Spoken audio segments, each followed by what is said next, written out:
ಸುಮ್ಮನೆ ಕೂತ್ಕೊಂಡು ಯೋಚನೆ ಮಾಡಿ. ಈಗ ನೀವು ಹೋಗಿ ಕೂಡ್ರಿ ಮನೆಯೊಳಗೆ, ಇನ್ನೊಂದು 100 ವರ್ಷದ ನಂತರ ಸುಮ್ಮನೆ ಕೂತು ಯೋಚನೆ ಮಾಡಿ, 100 ವರ್ಷದ ಮುಂದೆ ಹೋಗಿಬಿಡೋದು. ಏನಾಯ್ತು?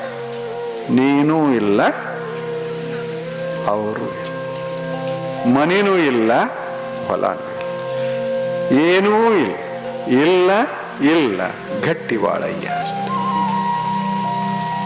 ಸುಮ್ಮನೆ ಕೂತು ಧ್ಯಾನ ಅಂದ್ರೆ ನಾವೇನು ಮಾಡ್ತೇವಿ? ದೇವರು ಬಂದಂಗೆ ನಿಂತಂಗೆ ಆಶೀರ್ವಾದ ಮಾಡ್ದಂಗೆ, ನಮ್ದು ಇಚ್ಛಾ ಎಲ್ಲ ಪೂರ್ಣ ಮಾಡ್ದಂಗೆ, ನಮ್ಮ ಕಣ್ಣು ತೆರೆಯೋದ್ರಾಗ ಮನಿ ಎಲ್ಲ ಬಂಗಾರದಾದಂಗೆ ಹೀಗೆಲ್ಲ ಮಾಡೋದಕ್ಕಿಂತ ಅವ ಹೇಳ್ತಾನೆ, ಯಾಕೆ ಮಾಡ್ತೀಯ ಅದೆಲ್ಲ ಧ್ಯಾನ?